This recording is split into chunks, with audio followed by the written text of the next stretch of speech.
وبما أني قادري أقول أدرك عبدك جيلاني أدرك عبدك جيلاني. نحمده ونصلي ونسلم على حبيبه الكريم أما بعد.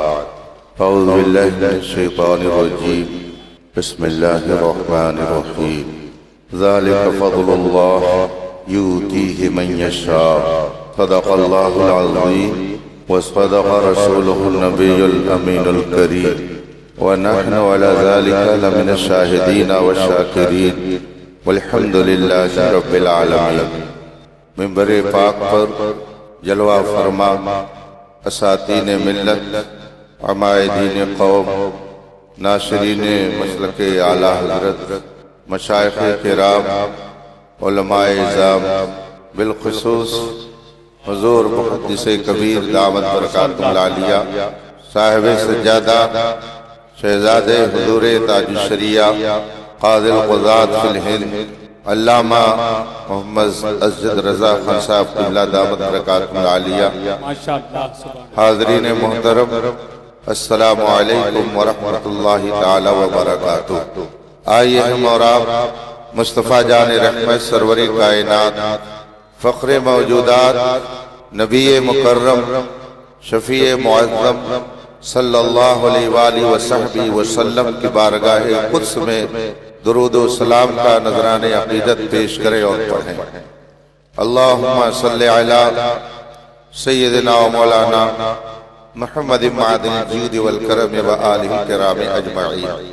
تھوڑی دیر یوں ہی آپ حضرات درود پاک کا ورد کرتے رہیں اور عالم اسلام کی اس ذات کا جلوہ اپنے ماتھے کی آنکھوں سے دیکھتے رہیں جس میں جلوہ تاج الشریعہ بھی ہے، جلوہ مفسر اعظم بھی ہے اور فیضان مفتی اعظم بھی ہے، جس چہرے میں برکت حجت الاسلام بھی ہے اور جو اس وقت حضور اعلی حضرت رضی اللہ تبارک و تعالی عنہ کی فیوض و برکات کا حضور تاج الشریعہ کے واسطے سے عظیم سرچشمہ بھی ہے.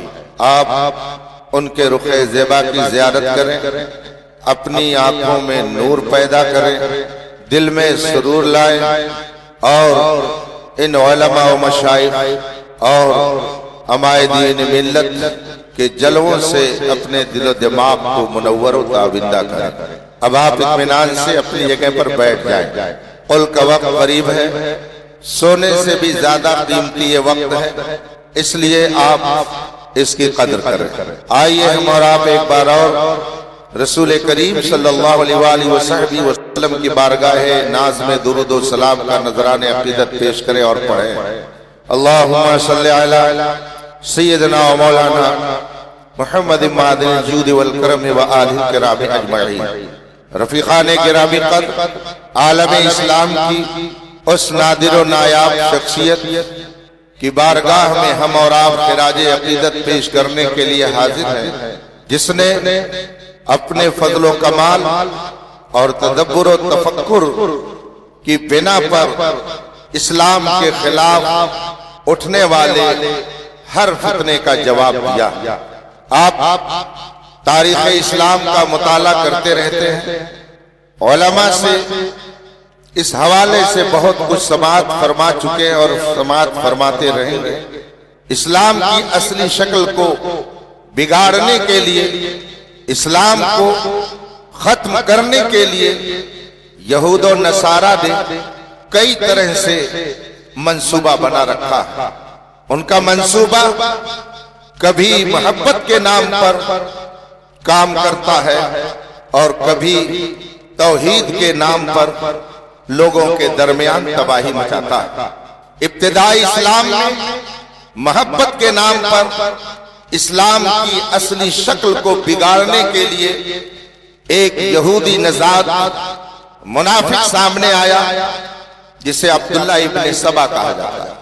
اس یہودی نژاد نے اسلام کا لبادہ اوڑھ کر محبت کا نام لیا اور مسلمانوں کے درمیان تفریق پیدا کرنے کی تحریک چلائی.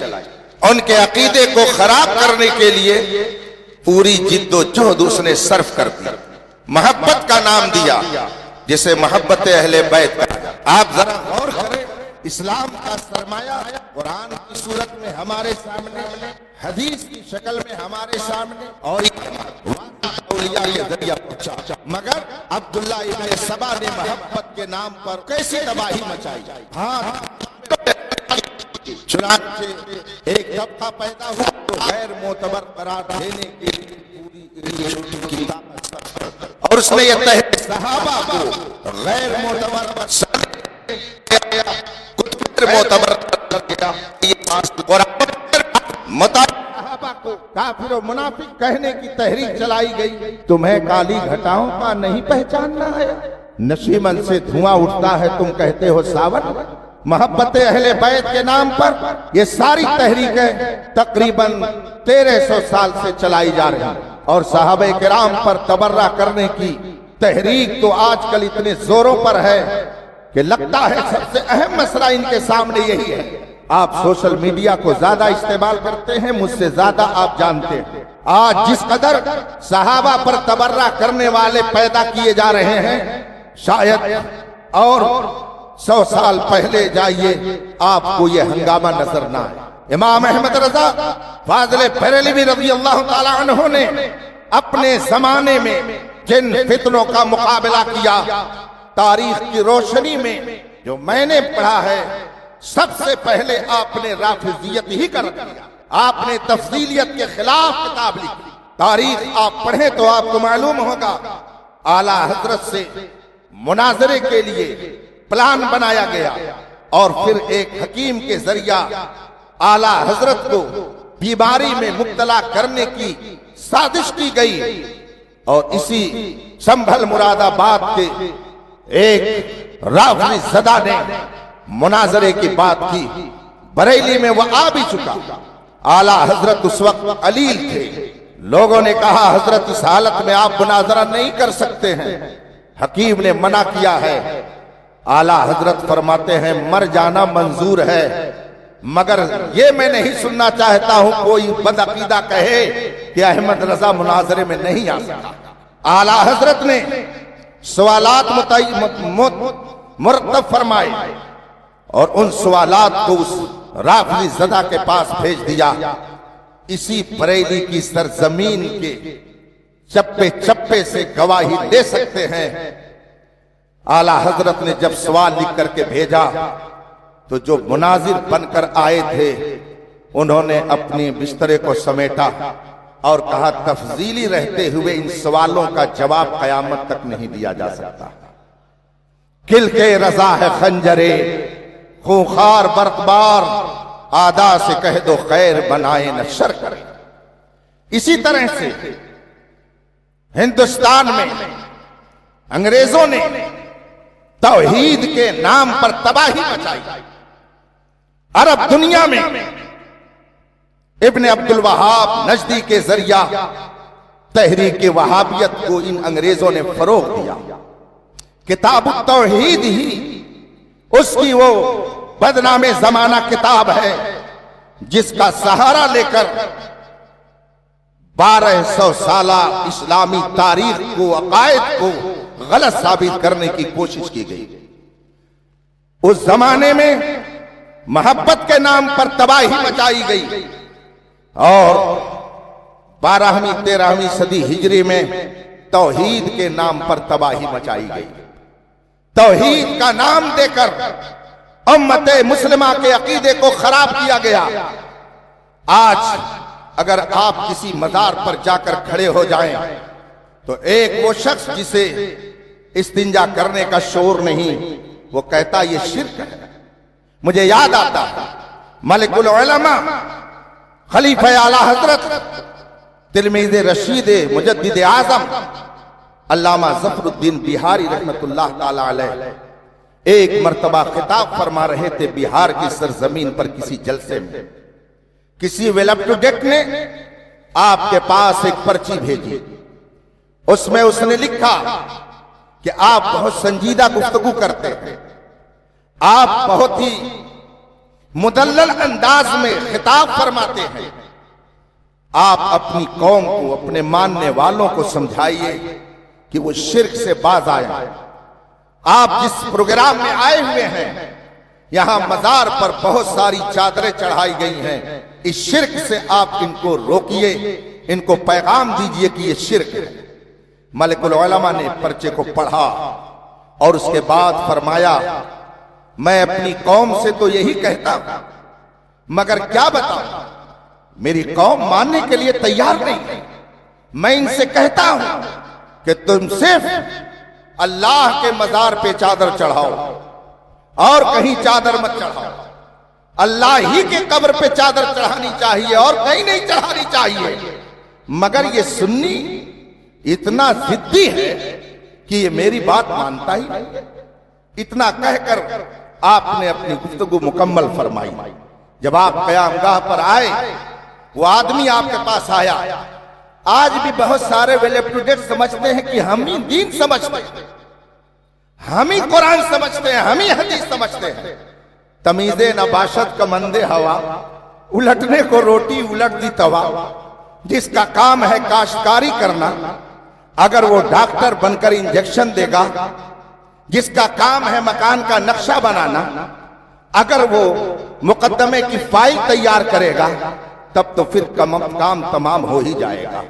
اور جس کا کام ہے گھاس چھلنا، لوگوں میں بیٹھ کر کے اپنی بکواس کر کے ان سے پیسے وصولنا، وہ اگر اسٹیج پر آ کر کے خطاب کرے گا تو تباہی تو آئے گی آئے گی۔ مفتی شہزاد صاحب کو تو رونا پڑے گا ہی، اور ان کو حضور قائد ملت کا پیغام سنانا ہی پڑے گا کہ جاہل خطیبوں سے اپنے آپ کو بچائیے، سنجیدہ گفتگو کرنے والوں کو بلائیے، انہیں پیغام سنانا ہی پڑے گا۔ جب وہ اندر آیا، اس نے کہا، مولانا میں تو آپ کو بہت سنجیدہ سمجھتا تھا، آپ اپنی جماعت کے بہت سنجیدہ عالم مانے جاتے ہیں، مگر آپ نے میری گفتگو کا جو جواب دیا ہے، میرے پرچے کا جو آپ نے جواب دیا، اس نے تو میرا دل توڑ دیا۔ کہا کیا ہوا؟ کہا میں نے کہا تھا کہ شرک سے لوگوں کو منع کیجئے، مزار پر اتنی چادریں چڑھاتے ہیں، یہ شرک ہے، اسے روکیے، مگر آپ نے مذاق اڑایا۔ آپ نے فرمایا نہیں، میں نے مذاق نہیں اڑایا، میں نے تمہاری ہی بات کہی ہے۔ کہا وہ کیسے؟ کہا تمہارے پیشوا مولوی اسماعیل دہلوی نے اپنی کتاب تقویۃ الایمان میں لکھا ہے، شرک کہتے کس کو ہیں؟ جو کام اللہ کے لیے خاص ہو، وہی کام اگر دوسرے کے لیے کیا جائے تو یہ شرک ہے۔ یہ تمہارے پیشوا نے لکھا ہے۔ تو اگر مزار پر چادر چڑھانا تمہارے نزدیک شرک ہے تو تمہارے پیشوا کی تعریف کے اعتبار سے مطلب یہ ہوگا کہ چادر صرف اللہ کی قبر پر چڑھانی چاہیے، یہ سنی مزاروں پہ چڑھاتے ہیں تبھی تو شرک کہا جائے گا۔ یہ ہم نے اپنی طرف سے نہیں کہا ہے، یہ تمہارے پیشوا نے جو شرک کی تعریف کی ہے اس کی بنیاد پر کہا ہے۔ خدا جب دین لیتا ہے تو عقلیں۔ آج سے تقریباً 50 سال پہلے حضور محدث کبیر بنارس میں مناظرے کے لیے گئے، سامنے غیر مقلدین تھے، حضرت کے ساتھ جلیل القدر علماء، حضور مجاہد ملت جیسی شخصیت تشریف فرما تھی، اور حضرت نے وہابیوں سے پوچھا تم شرک اور عبادت کی تعریف کرو۔ آج تک ان کے اوپر قرض ہے اور وہ صحیح معنی میں عبادت اور شرک کی تعریف نہ کر سکے۔ آج سے تقریباً 15 سال پہلے میں داونگیرہ کرناٹک گیا، ایک غیر مقلد نے، وہابی نے آ کر کے مجھ سے مناظرے کی شرطیں طے کرنے کے لیے لیپ ٹاپ وغیرہ کھول کر بیٹھ کر گفتگو شروع کی، اور اس نے ایک لسٹ تیار کی۔ مزار پہ جانا شرک ہے، کھڑے ہو کے سلام پڑھنا شرک ہے، دور سے پکارنا شرک ہے۔ میں نے کہا اس سے کہ ذرا شرک کی آپ تعریف کر دیجئے، توحید کس کو کہتے ہیں اسے بتا دیجئے، اور اپنی طرف سے مت کہیے گا۔ آپ چونکہ اپنے آپ کو غیر مقلد کہلاتے ہیں، آپ کسی کی بات نہیں مانتے ہیں، شرک کی وہ تعریف کیجئے گا جو قرآن میں ہے، توحید کی وہ تعریف کیجئے گا جو قرآن و حدیث میں ہے۔ تقریباً 45 منٹ ان کے مولوی لیپ ٹاپ میں شرک اور توحید کی تعریف تلاشتے رہے مگر انہیں نہیں مل سکی۔ اعلیٰ حضرت کے زمانے میں توحید کا نام لے کر نبی کی شان میں گستاخی کی جا رہی تھی، توحید کا نام لے کر اور شرک کا لفظ استعمال کر کے اولیاء کرام سے لوگوں کو دور کیا جا رہا تھا۔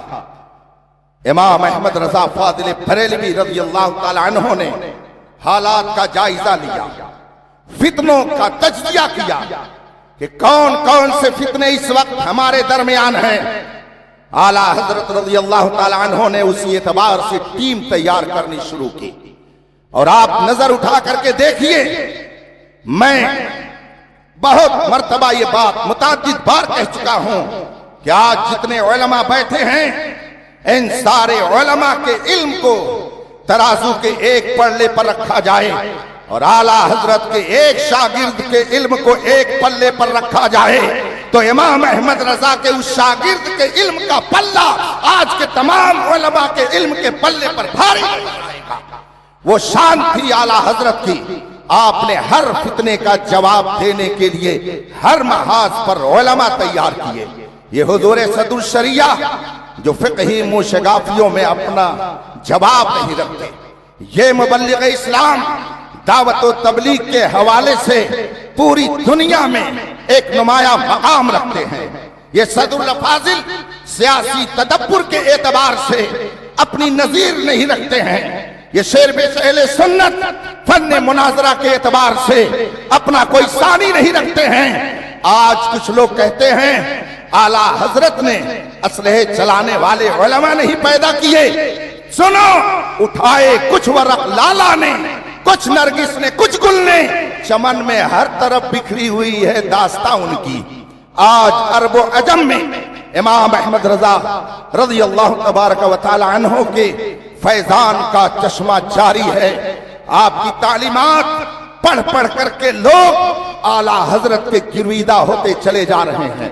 ابھی میں بیٹھا ہوا تھا اور اسی درمیان بہت ساری باتیں میرے ذہن میں آئیں، انہی میں سے ایک بات یہ بھی آئی کہ اعلیٰ حضرت نے عطائے القدیر فی حکم تصویر میں اس قدر شدت کے ساتھ تصاویر کی حرمت پر دلائل کو جمع کر کے حکم کیوں دیا، لیکن جب اس میں نے غور کیا تو پتا چلا کہ اعلیٰ حضرت نے سچی توحید کی تعلیم دینے کے لیے، لوگوں کو شرک سے بچانے کے لیے اعلیٰ حضرت نے اس رسالے کو لکھ کر کے امت مسلمہ پر احسان عظیم فرمایا ہے۔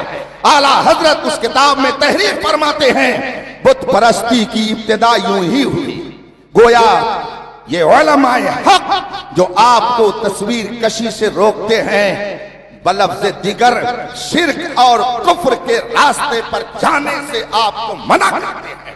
یہ توحید کی وہ پاکیزہ تعلیم ہے جو امام احمد رضا نے اپنے قلم کے ذریعہ ہم تک پہنچائی ہے۔ اعلیٰ حضرت رضی اللہ تعالی عنہ نے اپنے زمانے میں ہر فتنے کا جواب دیا، اور الحمدللہ اس دور سے لے کر آج تک جتنے فتنے مذہب کے نام پر پیدا ہو رہے ہیں، ان کے رضا خار، ان کے خوشا چین، ان کے دربار سے فیض لینے والے یہ علماء ان فتنوں کا جواب دے رہے ہیں۔ ایک موقع پر علماء کی ٹیم ایک جگہ بیٹھی ہوئی تھی، میں نے ان سے عرض کی کہ آخر کیا وجہ ہے؟ عرب کے بہت سارے ملکوں میں بڑے بڑے علماء موجود تھے، مگر کہیں پر رافضیت پھیلی، کہیں پر وہابیت پھیلی، کہیں پر عبادیت پھیلی، کہیں پر الہاد پھیلا، مگر الحمدللہ ہندوستان میں آج بھی اہل سنت و جماعت اپنے عقیدے کی حفاظت میں لگے ہوئے ہیں۔ چند لوگوں نے اپنے اپنے طور پر جواب دیا، اس میں سے ایک صاحب نے فرمایا میں بھی کوئی جواب دوں؟ میں نے کہا ہاں آپ بھی ارشاد فرمائیں۔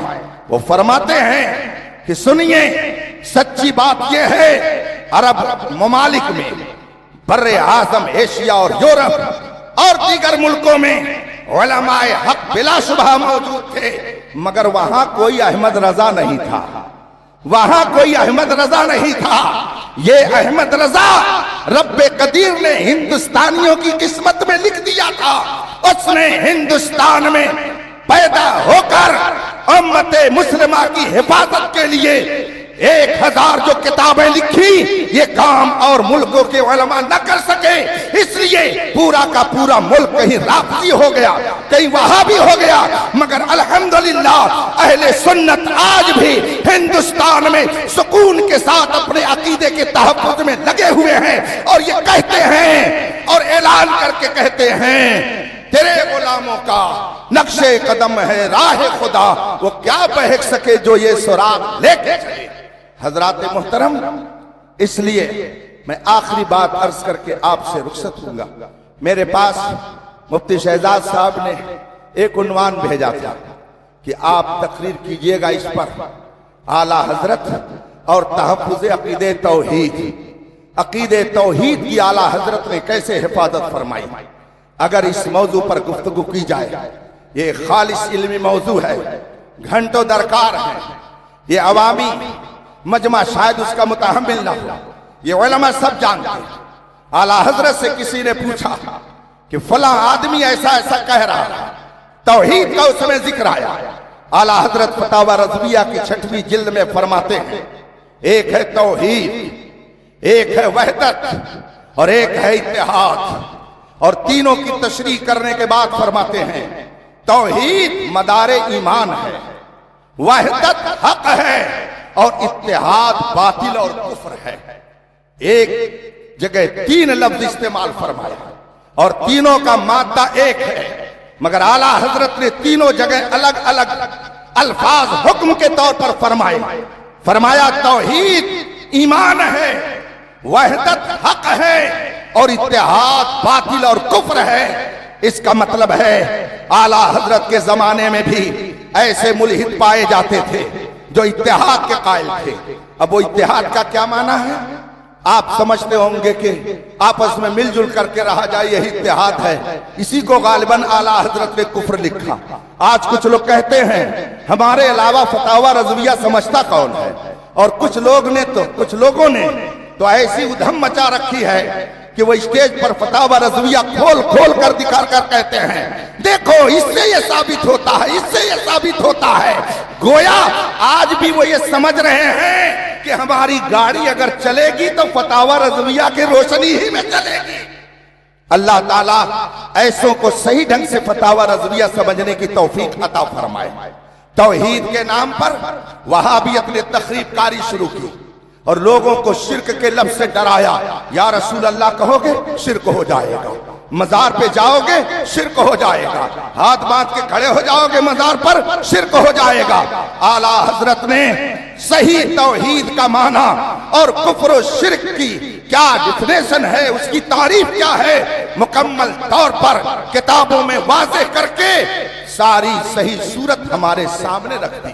بہت سے لوگ سمجھتے ہیں ہم بہت قابل ہیں، ہم جو کہہ رہے ہیں وہی صحیح ہے۔ ایک صاحب نے جملہ کہا کہ اگر کوئی پابند شریعت پیر نہ ملے تو قائد اہل سنت سے مرید ہو جائے گا۔ بتائیے عجیب بات ہے، اس کا مطلب کیا ہوگا کہ اگر کوئی جامع شرائط پیر مل جائے تو اسی سے مرید ہو جائے گا، اور کہیں گے کہ ہم نے بڑی پیاری بات کہی کہ قائد اہل سنت سے مرید ہو جائیے۔ تو ایسا ہوتا ہے، بہت سارے لوگ ایسے جملے بول دیتے ہیں کہ جس کا مطلب وہ خود نہیں سمجھ پاتے۔ اسی لیے علامہ نظامی صاحب فرماتے تھے کہ دیوبندی بولتا تو ہے مگر سمجھتا وہ شرک اور کفر کا لفظ جہاں چاہتے استعمال کر دیتے ہیں، مگر انہیں اس کی حقیقت کا پتہ نہیں ہے۔